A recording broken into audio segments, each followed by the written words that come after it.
ഇന്ന് നമ്മൾ 10ാം ക്ലാസ്സിലെ റിസോഴ്സസ് ആൻഡ് ഡെവലപ്മെൻറ്റ് എന്ന് പറയുന്ന ചാപ്റ്ററാണ് നോക്കാൻ പോകുന്നത്. അപ്പോൾ ചാപ്റ്ററിലേക്ക് നോക്കുന്നതിന് മുമ്പ് ഈ ചാനൽ ആരെങ്കിലും സബ്സ്ക്രൈബ് ചെയ്യാനുണ്ടെങ്കിൽ ദയവായി സബ്സ്ക്രൈബ് സപ്പോർട്ട് ചെയ്യുക. നമുക്ക് വീഡിയോയിലേക്ക് നോക്കാം. Everything available in our environment which can be used to satisfy our needs provided it is technologically accessible, economically feasible and culturally acceptable can be termed as resource. അപ്പോൾ resource എന്ന് പറയുന്നത് എന്താണ്? ഈ എൻവയോൺമെൻറ്റിൽ കാണുന്ന എന്തും നമ്മളുടെ ആ ഒരു ആവശ്യങ്ങൾ സാറ്റിസ്ഫൈ ചെയ്യുന്നുണ്ടെങ്കിൽ, ടെക്നോളജിക്കലി അക്സസിബിൾ ആണെങ്കിൽ, എക്കണോമിക്കലി ഫീസിബിൾ ആണെങ്കിൽ, അല്ലെങ്കിൽ എന്താണ് കൾച്ചറലി അക്സെപ്റ്റബിൾ ആണെങ്കിൽ, ഇങ്ങനെയുള്ളതൊക്കെ എൻവയോൺമെൻറ്റിൽ അവൈലബിൾ ആയ നാച്ചുറലി അവൈലബിൾ ആയ കാര്യങ്ങളെയാണ് എന്താണെന്ന് പറയുന്നത്. നമ്മൾ എൻവയോൺമെൻറ്റ് അവൈലബിൾ ആയ കാര്യങ്ങളെയാണ് നമ്മൾ റിസോഴ്സ് എന്ന് പറയുന്നത്. അപ്പോൾ റിസോഴ്സ് നമുക്ക് രണ്ട് തരംതിരിക്കാം. ഒന്ന് നാച്ചുറൽ റിസോഴ്സ്, രണ്ട് ഹ്യൂമൻ റിസോഴ്സ് അല്ലെങ്കിൽ ഹ്യൂമൻ മെയ്ഡ് റിസോഴ്സ്. അപ്പോൾ നാച്ചുറൽ വരുന്നത് റിന്യൂവബിൾ, നോൺ റിന്യൂവബിൾ. റിന്യൂവബിളിൽ നമുക്ക് എന്താണ് വീണ്ടും തിരിക്കാം, continuous or flow. Example wind, water, അങ്ങനെ അതായത് ജലം, കാറ്റ്, അങ്ങനെയുള്ള കാര്യങ്ങളൊക്കെ എന്താണ് കണ്ടിന്യൂസ് ആയിട്ട് നിൽക്കുന്നതാണ്. അപ്പോൾ അതിനെയൊക്കെ നമുക്ക് ആ റിന്യൂവബിളിൻ്റെ ഒരു സബ് കാറ്റഗറി ആക്കാമെങ്കിൽ. രണ്ടാമത്തെ എന്താണ് ബയോളജിക്കലാണ്. ബയോളജിക്കൽ എന്ന് പറയുമ്പോൾ നാച്ചുറൽ റിസോഴ്സസിൻ്റെ റിന്യൂവബിളിൻ്റെ തന്നെ ഭാഗമായിട്ട് വരും. അത് നാച്ചുറൽ വെജിറ്റേഷൻസ്, അതായത് ഫോറസ്റ്റ് കണക്കുള്ളത് അല്ലെങ്കിൽ വൈൽഡ് ലൈഫ് കണക്കുള്ളത്, ഇതൊക്കെ നാച്ചുറൽ റിസോഴ്സസിലെ റിന്യൂവബിളിലെ ബയോളജിക്കൽ കാറ്റഗറിയിൽ വരും. ഇനി നാച്ചുറലിലെ തന്നെ നോൺ റിന്യൂവബിളിൽ വരുന്നത് എന്താണെന്ന് വെച്ചാൽ റീസൈക്കിളബിൾ മെറ്റൽസ്, അങ്ങനെയുള്ള കാര്യങ്ങളൊക്കെയാണ് നോൺ റിന്യൂവബിളിൽ ആദ്യത്തെ കാറ്റഗറി ആയിട്ട് വരുന്നത്. രണ്ടാമത് നോൺ റീസൈക്കിളബിൾ ആയിട്ടുള്ള ഫ്യൂസിൽ ഫ്യൂൽസൊക്കെ, ഇതാണ് നോൺ റിന്യൂവബിളിൽ വരുന്നത്. അതായത് നമുക്ക് മെറ്റൽസ് എടുത്തു കഴിഞ്ഞാലോ അല്ലെങ്കിൽ ഫോസിൽ ഫ്യൂൽസ് എടുത്തു കഴിഞ്ഞാലോ മെറ്റൽസ് എന്ത് ചെയ്യാം, നമുക്ക് റീസൈക്കിൾ ചെയ്ത് വീണ്ടും യൂസ് ചെയ്യാം, അത് റീസൈക്കിളബിളാണ്. പക്ഷേ ഫോസിൽ ഫ്യൂൽസ് റീസൈക്കിളബിൾ അല്ല, അത് നശിച്ചു പോവുകയാണ് ചെയ്യുന്നത്. അപ്പോൾ ഇത് രണ്ടും നോൺ റിന്യൂവബിളിൽ തന്നെ നമുക്ക് ഉൾപ്പെടുത്താം. ഇനി ഹ്യൂമൻ മെയ്ഡിൽ നോക്കുകയാണെങ്കിൽ സ്ട്രക്ചേഴ്സ് ആൻഡ് ഇൻസ്റ്റിറ്റ്യൂഷൻസ്, നമ്മൾ കാണുന്ന കെട്ടിടങ്ങൾ, അങ്ങനെ തന്നെ ഒരു മനുഷ്യരുണ്ടാക്കുന്ന കാര്യങ്ങൾ. ഇനി രണ്ടാമത്തെ ടൈപ്പ് എന്ന് പറയുന്നത് ക്വാണ്ടിറ്റി ആൻഡ് ക്വാളിറ്റി. അപ്പോൾ അതിൻ്റെ ഒരു അളവ്, തൂക്കം, അങ്ങനെയുള്ള സമ്പ്രദായങ്ങൾ, അല്ലെങ്കിൽ അതിൻ്റെ ക്വാളിറ്റി കണ്ടെത്തുന്നത്, ഇതൊക്കെയാണ് ഹ്യൂമൻ മെയ്ഡിൽ വരുമ്പോൾ രണ്ട് കാറ്റഗറി ആയിട്ട് ഉൾപ്പെടുത്താൻ പറ്റുന്നത്. The process of transformation of things available in our environment involves an interactive relationship between nature, technology and institutions. Human beings interact with nature through technology and create institutions to accelerate their economic development. എന്താണ് ഇതൊക്കെ ഇൻ്റർറിലേറ്റ് ചെയ്തിരിക്കും. അതായത് ഒരു എൻവയോൺമെൻറ്റിൽ കാണുന്ന കാര്യങ്ങൾ നേച്ചറുമായിട്ടും ടെക്നോളജിയായിട്ടും ഇൻസ്റ്റിറ്റ്യൂഷൻസുമായിട്ടൊക്കെ closely link ചെയ്യപ്പെട്ടാൽ മാത്രമേ അതിൻ്റെ ഒരു ട്രാൻസ്ഫോർമേഷൻ നടക്കത്തുള്ളൂ. അതായത് ഇപ്പോൾ ഹ്യൂമൻ ബീയിങ് നേച്ചറുമായിട്ട് ഇൻട്രാക്ട് ചെയ്ത്, ആ ടെക്നോളജി ഉപയോഗിച്ച് ഇൻട്രാക്ട് ചെയ്ത് എന്താണ് ഇൻസ്റ്റിറ്റ്യൂഷൻസ് ക്രിയേറ്റ് ചെയ്ത് അതുവഴി എക്കണോമിക് ഡെവലപ്മെൻറ്റ് സാധ്യമാക്കുന്നു. അതുപോലെ ഒരു എല്ലാത്തിൻ്റെ ഒരു ഇൻ്റർലിങ്കിങ് ഉണ്ടെങ്കിൽ മാത്രമേ ആ transformation സാധ്യമാകുള്ളൂ. Do you think that resources are free gifts of nature as is assumed by many? They are not. Resources are a function of human activities. Human beings themselves are essential components of resources. They transform materials available in our environment into resources and use them. എന്താണ് resources എന്ന് പറയുന്നത് നേച്ചറിൽ free ആയിട്ട് കിട്ടുന്നതാണെന്ന് പലർക്കും ഒരു കാഴ്ചപ്പാടുണ്ട്. എന്നാൽ അങ്ങനെയല്ല. അതിൽ ഒരുപാട് കുറച്ച് ഇൻഫ്ലുവൻസ് ഹ്യൂമൻ ബീയിങ്സിൻ്റെയും ഉണ്ട്. ഹ്യൂമൻ ബീയിങ്സിൻ്റെ ഇൻഫ്ലുവൻസ് വഴിയാണ് ആ നാച്ചുറൽ അവൈലബിൾ ആയ കാര്യത്തിന് ചേഞ്ച് വരുത്തി റിസോഴ്സസ് ആക്കിയിട്ട് ആ റിസോഴ്സിനെ നമ്മൾ യൂസ് ചെയ്യുന്നത്. The resources can be classified in following ways on the basis of origin, biotic, abiotic. നമുക്ക് റിസോഴ്സസിനെ കുറച്ച് രീതിയിൽ ക്ലാസിഫൈ ചെയ്യാൻ പറ്റും. ആദ്യം ഒറിജിനെ അടിസ്ഥാനമാക്കിയാണെങ്കിൽ, അതിൻ്റെ ഉൽപ്പാദനത്തിന് അല്ലെങ്കിൽ അതിൻ്റെ ഫോർമേഷനെ അടിസ്ഥാനമാക്കിയാണെങ്കിൽ ബയോട്ടിക് എന്നും അബയോട്ടിക് എന്നും നമുക്ക് ക്ലാസിഫൈ ചെയ്യാം. എക്സോസ്റ്റബിലിറ്റി, അത് നശിച്ചു പോകുന്നതാണോ നശിക്കാത്തതാണോ എന്നൊക്കെ നോക്കിയിട്ട് റിന്യൂവബിൾ, നോൺ റിന്യൂവബിൾ എന്ന് ക്ലാസിഫൈ ചെയ്യാം. ഓണർഷിപ്പ് നോക്കിയിട്ട് ഇൻഡിവിജ്വലിൻ്റെ ആണോ, കമ്മ്യൂണിറ്റിയുടെ ആണോ, നാഷണലാണോ, ഇൻ്റർനാഷണൽ ആണോ എന്ന് നമുക്ക് കൺവേ ചെയ്യാം. അപ്പോൾ അല്ലെങ്കിൽ ഡെവലപ്മെൻറ്റ് സ്റ്റാറ്റസ് നോക്കിയിട്ട് പൊട്ടൻഷ്യലാണോ, ഡെവലപ്ഡ് സ്റ്റോക്കാണോ, റിസർവ്സ് ആണോ, ഇങ്ങനെയും ക്ലാസിഫൈ ചെയ്യാം. അങ്ങനെ ഒരുപാട് തരത്തിലുള്ള ക്ലാസിഫിക്കേഷൻ ഈ റിസോഴ്സസിൽ പോസിബിളാണ്. Development of resources. Resources are vital for human survival as well as the maintaining the quality of life. It was believed that resources are gifts of nature. As a result, human beings use them indiscriminately, and this had led to the following problems. Led to the major problems. എന്താണ് resources human സർവൈവലിന് വളരെ വൈറ്റലാണ്. അതുപോലെ തന്നെ നമ്മുടെയൊക്കെ ലൈഫിൻ്റെ quality increase ചെയ്യുന്നതിനും resource വളരെ important ഒരു പങ്കാണ് വഹിക്കുന്നത്. അപ്പോൾ നമുക്കൊക്കെ ഒരു കാഴ്ചപ്പാടുണ്ടായിരുന്നു റിസോഴ്സ് എന്ന് പറയുന്നത് നേച്ചറിൻ്റെ ഫ്രീ ഗിഫ്റ്റ് ആണെന്ന്. അതുകൊണ്ട് തന്നെ മനുഷ്യന് ഒരു കൈയും കണക്കും ഇല്ലാതെ അത് യൂസ് ചെയ്ത് തുടങ്ങി. അത് കാരണം താഴെ പറയുന്ന മേജർ പ്രോബ്ലംസ് ഒക്കെ ക്രിയേറ്റ് ചെയ്യപ്പെടാനും തുടങ്ങി. Depletion of resources four satisfying the greed of A few individual. അതായത് കുറച്ച് പേരുടെ ആവശ്യങ്ങൾ നേടിയെടുക്കാൻ വേണ്ടിയിട്ട് ആ ഒരു റിസോഴ്സസിൻ്റെ മേലിൽ അമിതമായ ഉപയോഗം. Accumulation of resources in few hands, which in turn divided the society into two segments, have and have-nots, or rich and poor. അപ്പോൾ എന്താണ് ഒരു ഫ്യൂ ഹാൻഡ്സിൽ, അതായത് കുറച്ച് ആൾക്കാരുടെ കൈകളിൽ മാത്രമേ ഈ റിസോഴ്സസ് എത്തിയ വഴി എന്താണ് സമൂഹത്തിൽ ഒരു രണ്ട് സെഗ്മെൻറ്റ് ചെയ്യപ്പെടുകയാണ്. മനുഷ്യൻ സെഗ്മെൻറ്റേഷൻ സംഭവിക്കുകയാണ്. അതായത് റിച്ച് പുവർ അങ്ങനെ ഒരു സെഗ്മെൻറ്റേഷൻ ഉണ്ടാകുകയാണ്. Indiscriminate exploitation of resources has led to global ecological crisis such as global warming, ozone layer depletion, environmental pollution and land degradation.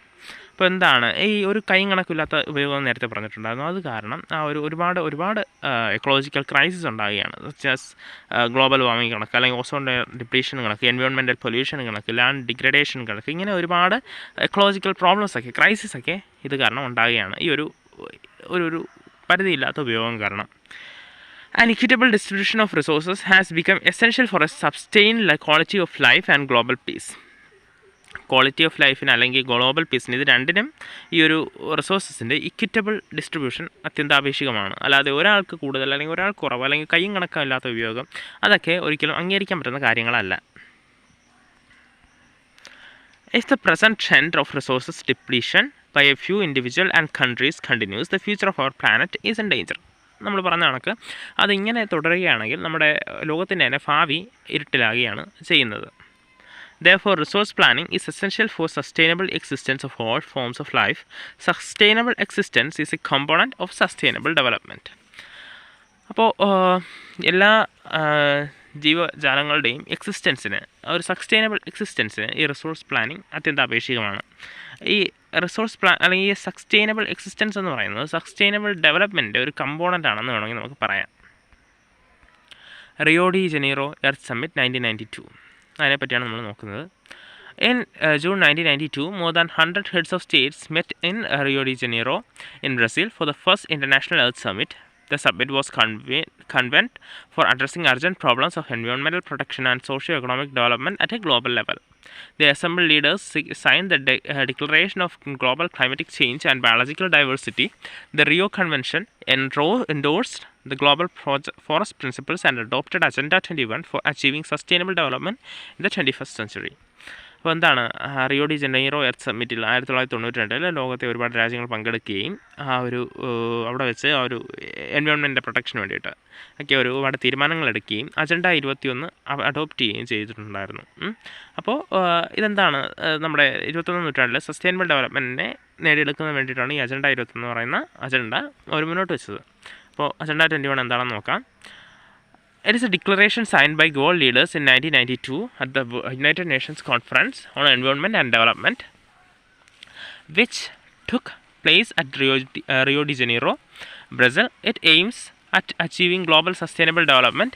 It is an agenda to combat environmental damage, poverty, disease through global cooperation and on common interests, mutual needs and shared responsibilities.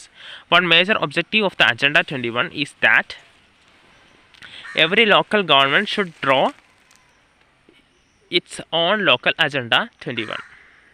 ഇപ്പോൾ എന്താണ് 1992 നടന്ന United Nations conference on earth and development എന്ന് പറയുന്ന Rio de ജനീറോയിൽ വെച്ച് നടന്ന ഒരു കൺവെൻഷനിലാണ് ഇത് ഒപ്പുവെക്കുന്നത്. ഇത് എന്താണ് environmental damage, poverty, disease through global cooperation and common interest, mutual needs and shared responsibility, ഇതിനെയൊക്കെ പറ്റി പറയുന്ന ഒരു അജണ്ടയാണ്. അതിൽ തന്നെ പറഞ്ഞിട്ടുണ്ട് എല്ലാ ലോക്കൽ ഗവൺമെൻറ്റിലും എന്താണ് ഈ ഒരു ലോക്കൽ അജണ്ട ഡ്രോ ചെയ്യണം എന്ന്, ഈ ഒരു ലോക്കൽ അജണ്ട 21 ഡ്രോ ചെയ്യണമെന്ന് പറഞ്ഞിട്ടുണ്ടായിരുന്നു. Resource planning is the widely accepted strategy for judicious use of resources. It has importance in a country like India, which has enormous diversity in the availability of resources. There are regions which are rich in certain type of resources but are deficient in some other resources. There are some regions which can be considered self-sufficient in terms of availability of resources, and there are some regions which have acute shortage of some vital resources. ഇപ്പോൾ എന്താണ് ഈ ഒരു resource planning വളരെ important ആയ ഒരു കാര്യമാണ് ഇന്ത്യയിലെ പോലുള്ള ഒരു വലിയ രാജ്യത്തിൽ. കാരണം ഇന്ത്യയിൽ നോക്കുകയാണെങ്കിൽ ചില സ്ഥലങ്ങളിൽ ഒരു ടൈപ്പ് ഓഫ് റിസോഴ്സിൻ്റെ ഒരുപാട് അബൻഡൻസ് കാണും, മറ്റൊരു ടൈപ്പിൻ്റെ ഡെഫിഷ്യൻ്റ് ആയിരിക്കും.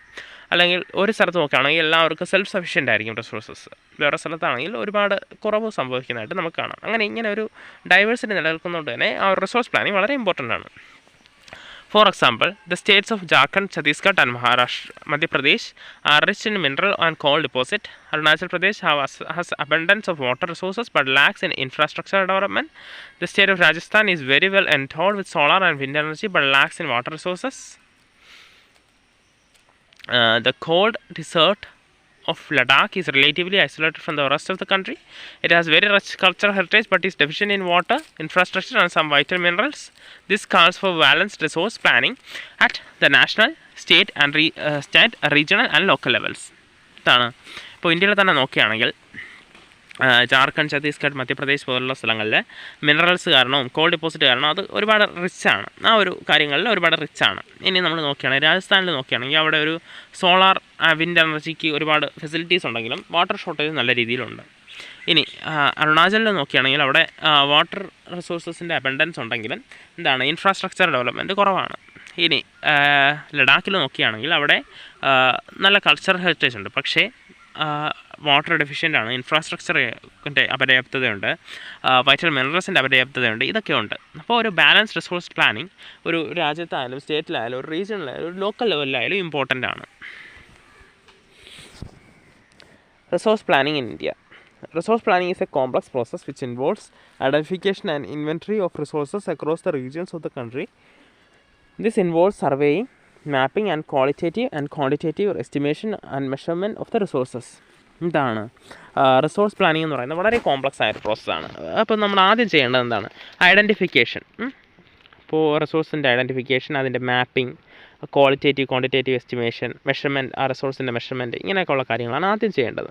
രണ്ടാമത്തെ സ്റ്റെപ്പ് എന്ന് പറയുന്നത് evolving a planning structure endowed with appropriate technology, skill and institutional setup for implementary resource development plans. ആ ഒരു പ്ലാനിങ് സെറ്റപ്പ് കറക്റ്റാക്കുക എന്നുള്ളതാണ്. ആ ടെക്നോളജിക്കൽ സപ്പോർട്ടോടുകൂടി ഇൻസ്റ്റിറ്റ്യൂഷണൽ സപ്പോർട്ടോടുകൂടി ആ ഒരു പ്ലാനിങ് ഡെവലപ്മെൻറ്റ് പ്ലാൻസ് മെയിൻറ്റെയിൻ ചെയ്യുക എന്നുള്ളതാണ്. മൂന്നാമത്തത് matching the resource development plans with overall national development plans. മൂന്നാമത്തെ സ്റ്റെപ്പ് എന്ന് പറയുന്നത് ആ ഒരു റിസോഴ്സ് ഡെവലപ്മെൻറ്റ് പ്ലാന് നമ്മുടെ നാഷണൽ ഡെവലപ്മെൻറ്റ് പ്ലാനുമായിട്ട് ഒത്തുചേർക്കുക എന്നുള്ളതാണ്.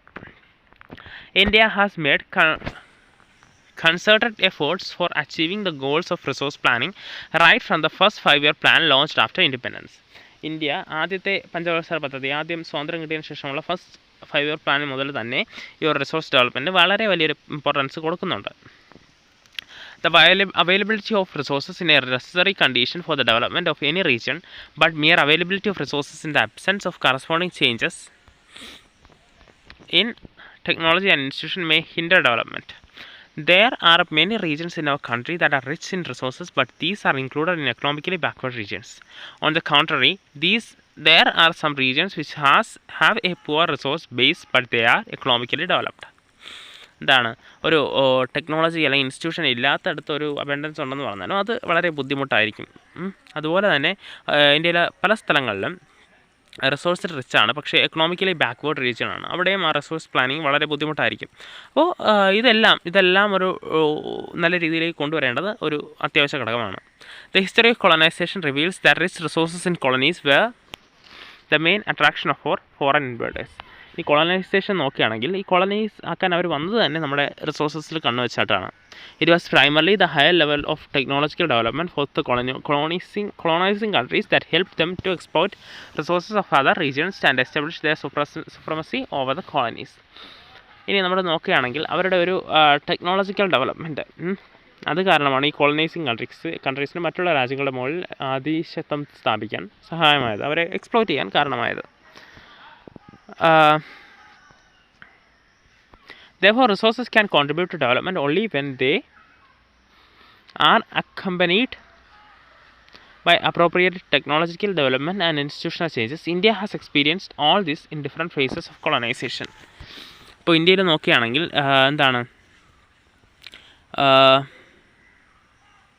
ഒരു ടെക്നോളജിക്കൽ അല്ലെങ്കിൽ ഇൻസ്റ്റിറ്റ്യൂഷണൽ ചേഞ്ചസ് ആ കൊളോണൈസിങ് പീരീഡിൽ കൊണ്ടുവന്ന് തന്നെ നമ്മളെയൊക്കെ എക്സ്പ്ലോയിറ്റ് ചെയ്യാൻ വേണ്ടിയിട്ടും ആ ഒരു ഡിഫറെൻറ്റ് ഫേസിൽ അവർ കൊണ്ടുവന്നിരിക്കുന്നത് നമ്മൾ എന്തിനാണ് ഈ റിസോഴ്സിന് വേണ്ടിയിട്ടാണ്, ഈ റിസോഴ്സ് എടുക്കാൻ വേണ്ടിയിട്ടാണ്. Therefore, in India, development in general and resource development in particular does not only involve availability of resources but also technology, quality of human resources and highly historical experience of the people. അപ്പോൾ ഇന്ത്യയിൽ പ്രത്യേകിച്ച് നമ്മൾ എടുത്തു നോക്കുകയാണെങ്കിൽ എന്താണ് റിസോഴ്സസിൻ്റെ development അല്ലെങ്കിൽ development പർട്ടിക്കുലറായിട്ട് പറയുകയാണെങ്കിൽ എന്താണ് റിസോഴ്സിൻ്റെ അവൈലബിലിറ്റി കൊണ്ട് മാത്രം കാര്യമില്ല, പകരം അതുപോലെ തന്നെ ടെക്നോളജിയുടെയും ക്വാളിറ്റി ഹ്യൂമൻ റിസോഴ്സിൻ്റെയും അതുപോലെ തന്നെ ഹിസ്റ്റോറിക്കൽ എക്സ്പീരിയൻസ്, ആ ജനങ്ങളുടെ ഹിസ്റ്റോറിക്കൽ എക്സ്പീരിയൻസിനും വളരെ ഇമ്പോർട്ടൻ്റ് ഉണ്ട്. Conservation of resources. Resources R vital for any development activities, but irrational consumption and over utilization of resources may lead to socio-economic and environmental problems. To overcome these problems, resource conservation at various levels is important. This is had to be maintained concerns of the leaders and thinkers in the West. For example, Gandhiji was very apt in voicing the concerns through the resource conservation in this word. There is enough for everybody's needs and not for anybody's greed. ഇതാണ് resources ഉണ്ടെങ്കിലും അത് use ചെയ്യുമ്പോൾ നമ്മൾ ശ്രദ്ധിക്കണം. കാരണം അത് over use ചെയ്താൽ അല്ലെങ്കിൽ അത് നമ്മൾ എക്സ്പ്ലോയിറ്റ് ചെയ്താൽ ഓവർ യൂട്ടിലൈസേഷനൊക്കെ വളരെ ആപത്താണ്. ആ ഒരു environmental problems, socio economic problems ഒക്കെ ക്രിയേറ്റ് ചെയ്യും. ഇത് ഇന്ത്യയിലും നമ്മൾ ശ്രദ്ധിക്കേണ്ട ഒരു കാര്യമാണ്. ഗാന്ധി തന്നെ ഒരിക്കൽ പറഞ്ഞിട്ടുണ്ട്, there is enough for everybody's needs but not for anybody's greed. അതായത് എല്ലാവരുടെയും ആവശ്യങ്ങൾക്ക് ഉള്ള റിസോഴ്സ് ഉണ്ട്, പക്ഷേ ഒരാളുടെ അത്യാർത്ഥിക്കുള്ള റിസോഴ്സ് ഇല്ല. അതിങ്ങനെ പറഞ്ഞിട്ടുണ്ട്. കാരണം എല്ലാവരും ഓവർ യൂസ് ചെയ്യരുത് എന്നാണ് പറയുന്നത്. He placed the greedy and selfish individuals and exploitative nature of modern technology as the root cause for resource depletion at the global level. അപ്പോൾ അദ്ദേഹം ആ ഒരു ഗ്രീഡി അല്ലെങ്കിൽ സെൽഫിഷ് ഇൻഡിവിജ്വൽസിനെയും അതുപോലെ തന്നെ ആ മോഡേൺ ടെക്നോളജിയുടെ എക്സ്പ്ലോയിറ്റേറ്റീവ് നേച്ചറിനെയൊക്കെയാണ് കുറ്റപ്പെടുത്തുന്നത് ഈ ഒരു റിസോഴ്സ് ഡിപ്ലീഷന്. He was against mass production and wanted to replace it with production by the masses. അദ്ദേഹം മാസ് പ്രൊഡക്ഷനെതിരായിരുന്നു. അതുപോലെ തന്നെ അതിനെ റിപ്ലേസ് ചെയ്യണം, പ്രൊഡക്ഷൻ ഓഫ് മാസസ് വെച്ച് ആ മാസ് പ്രൊഡക്ഷനെ റിപ്ലേസ് ചെയ്യണമെന്ന് അദ്ദേഹം പറഞ്ഞിട്ടുണ്ടായിരുന്നു. Land resources. We live on land, we perform our economic activities on land and we use it in different ways. Thus, land is a natural resource of utmost importance. It supports natural vegetation, wildlife, human life, economic activities, transport and communication system. However, land is an asset of a finite magnitude. Therefore, it is important to use available land for various purposes with careful planning. അപ്പോൾ അടുത്ത് land resource പറയുകയാണെങ്കിൽ land resource വളരെ important ആണ്. അത് natural vegetation ആയാലും ശരി, വളരെ wild life ആയാലും ശരി, ഹ്യൂമൻ ലൈഫ് ആയാലും ശരി, എക്കണോമിക് ആക്ടിവിറ്റീസിനായാലും ശരി, ട്രാൻസ്പോർട്ടേഷൻ ആയാലും ശരി, കമ്മ്യൂണിക്കേഷൻ സിസ്റ്റത്തിനായാലും ശരി, എല്ലാത്തിനും ഒരു ലാൻഡ് റിസോഴ്സസ് അത്യാവശ്യമാണ്. അതുകൊണ്ട് തന്നെ അതിനെ വളരെ പ്ലാൻ ചെയ്ത് അല്ലെങ്കിൽ വളരെ ഡിഫറൻ്റായ പർപ്പസിന് യൂസ് ചെയ്യുമ്പോൾ വളരെ പ്ലാനിങ്ങോടുകൂടി, കെയർഫുൾ പ്ലാനിങ്ങോടുകൂടി ചെയ്യണം. India has land under variety of relief features, namely mountains, plateaus, plains and islands. About 43% of land area is plain. About 43% of land area is plain, which provides facilities for agriculture and industries. Mountain account for 30% of total surface area of the country and ensure potential flow of rivers. Of some rivers provide facilities for tourism and ecological aspects. About 27% of the area of the country is a plateau region. It possesses rich reserves of minerals, fossil fuels and forest. അപ്പോൾ India എടുത്ത് നോക്കുകയാണെങ്കിൽ ഇന്ത്യയിൽ വളരെ variety ആയിട്ടുള്ള കാര്യങ്ങൾ നമുക്ക് കാണാൻ പറ്റും. അതായത് മൗണ്ടൻസ്, പ്ലാറ്റോസ്, പ്ലെയിൻസ്, ഐലൻഡ്സ് അങ്ങനെയുള്ള കാര്യങ്ങളൊക്കെ കാണാൻ പറ്റും. 43% ഇന്ത്യയിലെ ഏരിയ പ്ലെയിൻസ് ആണ്. അത് അഗ്രികൾച്ചറിനും ഇൻഡസ്ട്രിക്കൊക്കെ സപ്പോർട്ട് ചെയ്യുന്നു. അതിനുശേഷം മൗണ്ടൻ ഏരിയ ഒരു 30% വരും. അവിടെ എന്താണ് റിവർ, ആ ഒരു ടൂറിസം, അങ്ങനെ ഇക്കോളജിക്കൽ ആസ്പെക്ട്സ് അതിനൊക്കെ ഇമ്പോർട്ടൻ്റ് ആണ്. ബാക്കി വരുന്ന 27% ഒരു പ്ലാറ്റോ റീജിയനാണ്. അത് റിച്ച് റിസേർവ്സ് ആണ്, മിനറൽസിൻ്റെയും ഫോസിൽ ഫ്യൂൽസിൻ്റെയൊക്കെ ഉള്ളൊരു റിച്ച് റിസേർവ്സ് ആയിട്ടാണ് മെയിൻറ്റെയിൻ ചെയ്യുന്നത്. Land resources are used for the following purpose. എന്തിനൊക്കെയാണ് ലാൻഡ് റിസോഴ്സസ് യൂസ് ചെയ്യുന്നത് നമുക്ക് നോക്കാം. ആദ്യത്തേത് ഫോറസ്റ്റ്, രണ്ടാമത്തേത് land not available for cultivation, അതായത് ബാരൻ വേസ്റ്റ് ലാൻഡ്, അല്ലെങ്കിൽ land put to non agriculture uses, example building, road, factories അതിനൊക്കെ ആവശ്യമുള്ളത്.